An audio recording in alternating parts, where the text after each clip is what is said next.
مرداري څوک روغورځوي نو مونږ دا طریقه وه چې دا به مونږ دې نه دیوال ووو دغلته ورته ور پرېښودو چې جنازه به په دغې وروځي او دومره غټ دی نو دې کې به انشاءالله څه ورته خلیل خان 10 لکه روپۍ دې جنازګانو منظوري کړي دي ټیکېدار صاحب مونږ سره ناست دی مشتاق کرور څه به مونږ په خپله خرچه او څه به مونږ د چندې خلکو ته وایو ملګرو ته شتمندو ته چې هغه دلته مونږ سره په دې نیک کار کې مرسته وکړي نو زمونږ دا اراده ده چې دا جنازګان به وي دلته جومات هم وي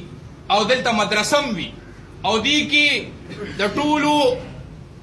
متفقه طور باندې یو مولوي صاحب هم وي د هغې دپاره چې کمره وله جوړه کړو کوټه وله جوړه کړو دلته سبیلونه جوړ کړو او دا ځای مونږ آباد کړو شکر الحمدلله مونږ دلته باوجود د دې چې دلته یونین کونسل د څاروو اسپتال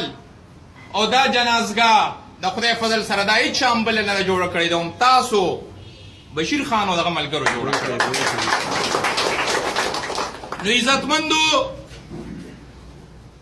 شکر دی مونږ هر دور کې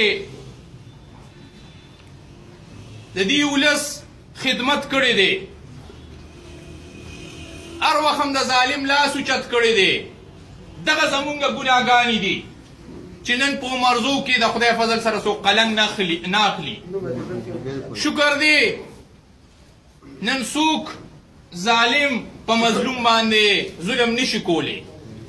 دلته کیدی شي دا رټ ملګري هم ناست وي دغه زمونږ یو قصور و چې رټ کې ځمکې خرڅې شوې او په دوباره یې ورته کچونه شروع کړل او د هغې دپاره بیا بشیر خان او دغه ملګري پاڅېدل چې نه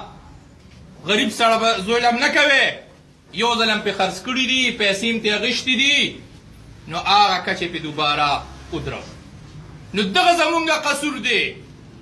چې مونږ د ګندګۍ خلاف وو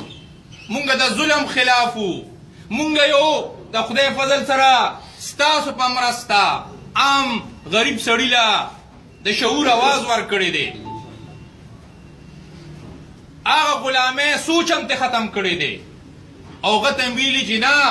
ستا هم دومره عزت دی چې څومره د یو مالدار سړي دی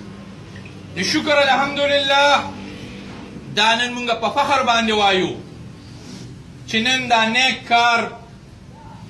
آغاز مونږ ستاسو په مرسته او هر ملګري په دې خوشحاله دی چې دومره ښه نیک کار شروع دی او تاسو نه زه دا امید ساتم چې تاسو به دې کې مونږ سره مرسته کوئ چې همدغه شانتې دا جنازګاه ښه غټ ځای دی دلته ورسره ښکلي جومات چې زما خو دا خواهش دی چې هغې کې 15 واړه مونځونه هم کېږي د جمعې مونځ هم پکې کېږي بلکې چې دومره یې مونږ ښه کړو چې د اختر مونځونه هم پکې کېږي او ورسره مدرسه چې هغې کې زمونږ طالبان رونه دلته خپل علم حاصلوي دلته حفظ کوي او څنګه چې